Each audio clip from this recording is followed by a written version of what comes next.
it's not about how many times you fall down or how you fall down. It's about how you handle it afterwards, how you pick yourself up. As questions swirl around the sudden death of actress Hayden Panettiere, Fox News has learned the Drug Enforcement Administration is now helping in the investigation. An official cause of death has not been announced, but paramedics cited a possible overdose when first responders arrived on the scene. On for cardiac arrest, that's in Millwall, 701 Aisley Bridge Road. Aisley Bridge Road, overdose, CPR is in progress. Panettiere's on and off again boyfriend, Brian Hickerson, and his brother, Zach, were present when paramedics arrived. The police report notes that Brian showed officers a bag of medication that Hayden had been taking. Hickerson's attorney says, quote, Hayden's death remains under investigation, and it's important to allow that investigation to proceed. As has been publicly reported, police confirmed there were no signs of foul play. Out of respect to Hayden's loved ones and the ongoing investigation, there will be no further comment at this time.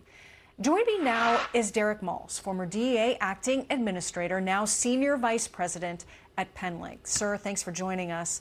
A terribly sad case, a familiar face, you know, beloved by a lot of folks that have watched her work as an actress and singer over the years.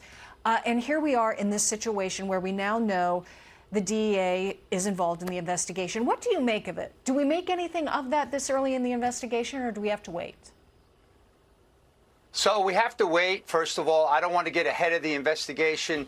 I haven't seen any medical report. I don't know if this was a drug overdose or a poisoning. What I will say is that DEA has tremendous expertise going and working jointly with federal agencies, state and local agencies to put the pieces of the puzzle together, go through voluminous amounts of data, exploit communication, talk to the doctors, look at the digital intelligence that's all over the place, look at the Matthew Perry case 3 years ago, another celebrity who died too young. And what did they do? They worked together and they got federal convictions on 5 individuals, and this was like a global investigation. So it's about bringing in all the resources available in that particular area to put your best foot forward. But right now, we don't know if there's actually any criminal violations, and I do tell you that DEA is going to do everything possible in their power because they have the expertise to help. Yeah. In Hayden Panettiere's case, she had written a memoir and spoke rather starkly and openly about her challenges with addictions, be it drugs, be it alcohol. She had challenges and her personal challenges in relationships over the course of her life. So we know that there's a certain history of drug use, at least in her past. And there's also a little more information. TMZ's executive producer was on the story earlier this week and talked about Narcan being present at the site. Take a listen.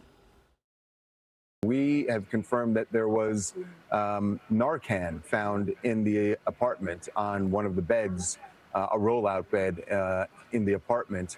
And that Narcan, of course, you can get it over the counter, but that is used to reverse the effects of a possible opioid overdose. So somebody, whether it's Hayden or somebody else who was in that apartment, apparently used or tried to use Narcan. You know, there are a few interesting things there. The Narcan being present in the facility, as well as one of her loved ones giving drugs, just medications really, to the police on the site, which goes that potentially, if this was a drug overdose, we don't have toxicology reports yet, that it might not necessarily be an illegal drug. Narcan might be present in any household where there was a history of drug use at any point in some past, which she has acknowledged being part of her history. So we don't know the case, but there are a lot of different things present at the scene. Does that necessarily mean anything? Listen, Narcan is saving lives all over America. We're in the middle of the worst synthetic drug poisoning crisis in the history of America.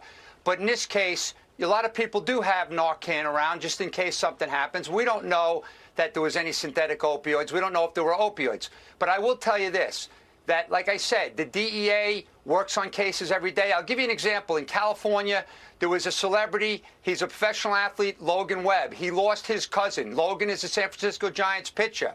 The cousin died from fentanyl poisoning. The Placer County DA's office worked with multiple law enforcement agencies. They pulled together voluminous amounts of intelligence. And how do I know that? Because the company I work for is a software technology company bringing a collection and analytical platform together. So the reason I bring that up is because the amount of data that's out there, the amount of evidence that the law enforcement agencies have to go through is beyond imagination. But I will say this, that we need a greater sense of urgency on the demand side of this problem. Too many people in America think this is the same old drug crisis. No, it's a poisoning, a mass poisoning. Our adversaries are involved in Mexico, also in China. And I got news for you. If we don't continue to push the education and to get people out there educating the kids, the families, the parents, the colleges. I just was on with a Fox News story about Penn State and the cocaine supply ring. Right. How many more of these do we have to have before America wakes up? The good news is we have really good technology companies. We have really good law enforcement that want to save lives. They're working tirelessly. But I want to say this. Congress, wake the hell up and stop putting the politics ahead of national security and public safety, because I got news for you.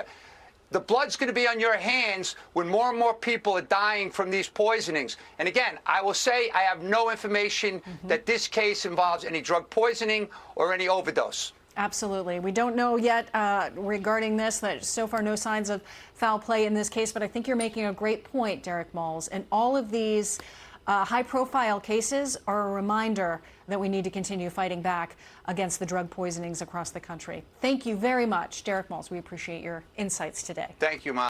Be sure to like and subscribe for all the Fox News latest on YouTube and catch full shows streaming now on Fox One.